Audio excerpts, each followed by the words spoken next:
में है पर स्वयं के लिए समय नहीं है। तो सबसे जरूरी है कि स्वयं के लिए समय निकालिए। कभी आप अकेले में बैठकर सोचिए, विचार कीजिए, चिंतन कीजिए कि आप क्या हैं। यदि आज तक नहीं सोचा है तो सोचिए, विचार कीजिए कि आप क्या हैं। यदि आप नेत्र हैं तो नेत्र तो अंधे भी हो जाते हैं, देखने की क्षमता खत्म हो जाती है। लेकिन यदि वो नेत्र आप हैं, आप उसे रोक क्यों नहीं पाते? यदि आप कान हैं तो कान तो बहरे भी हो जाते हैं, सुनने की क्षमता खत्म हो जाती है। लेकिन यदि वो आप हैं, आप उसे रोक क्यों नहीं पाते? यदि आप पैर हैं, पैर तो लंगड़े भी हो जाते हैं, आप चल नहीं पाते।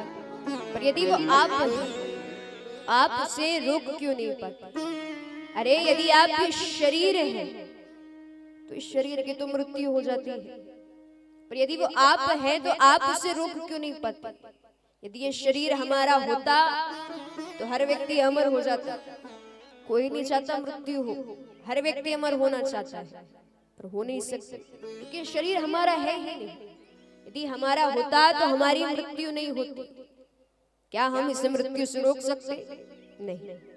जन्म लिया है तो मृत्यु होना तय है। तो जब इस शरीर ही हमारा नहीं है तो इस शरीर से जुड़े हुए रिश्ते नाते इनको इतने अच्छे से निभाने की जरूरत क्या है? मैं ये नहीं कह रही कि आप सांसारिक रिश्तों को मत निभाइए, पर इन सांसारिक रिश्तों के पीछे भगवान को मत भूलिए।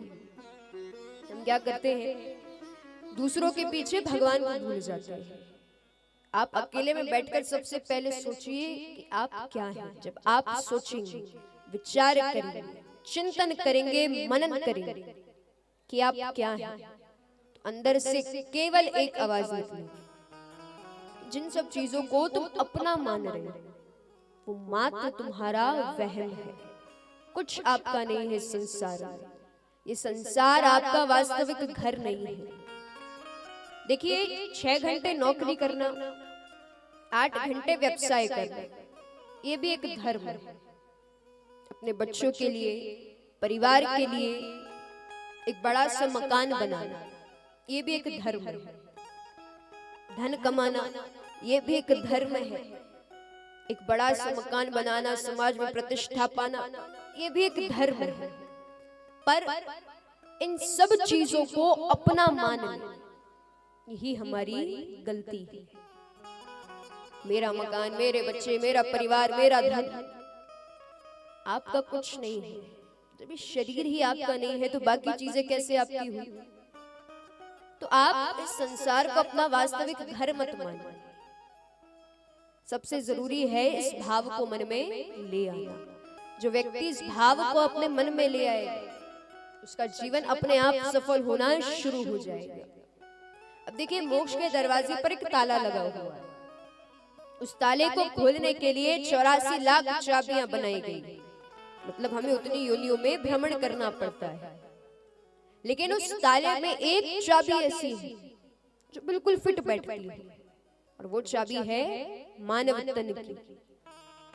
वो जो दरवाजे पर ताला है, उस ताले को हम एक बार में खोल सकते हैं चाहे तो, पर हमसे बड़ा अभागा कौन? हाथ में चाबी है फिर भी उस दरवाजे को खोल नहीं पा रहे, क्योंकि हमारा ये जो शरीर है, इस शरीर को साधनों का धाम कहा गया है। बड़े भाग मानुष तन पावा, सुर दुर्लभ सब ग्रंथ ही गावा, साधन धाम मोक्ष करी द्वारा, पाई न जेहि परलोक सवारा। हमारे हाथ में वो चाबी है, अभी भी समय है। उस दरवाजे पर जो ताला लगा है, उस ताले को खोलने की कोशिश कीजिए।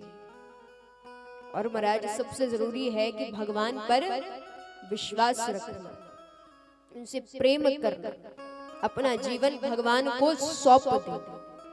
अब ये मतलब नहीं कि सौंप दिया तो कुछ काम ही ना करें।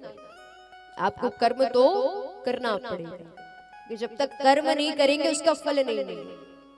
तो सबसे जरूरी है कि आप भगवान पे विश्वास रखिए, प्रेम कीजिए, जितना विश्वास हम इन सांसारिक रिश्तों में रखते हैं, यदि उतना विश्वास हम भगवान में रखें तो ईश्वर की प्राप्ति अपने आप होगी। अपने जीवन की गाड़ी ठाकुर जी को सौंप दीजिए कि अब आप जानो, आपका काम जानो।